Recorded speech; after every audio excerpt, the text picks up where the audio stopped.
Hello नमस्ते। अहिले हामी पोखराको यो आयुष चटपट भन्ने ठाउँमा आएका छौँ। यो चाहिँ एकदम फेमस पानीपुरी चटपट होइन, दहीपुरीको लागि एकदम फेमस हो।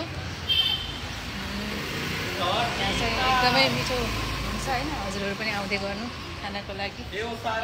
आज हामी आएका छौँ। यो चाहिँ पोखराको प्रगति मार्ग भन्ने ठाउँमा पर्छ होइन।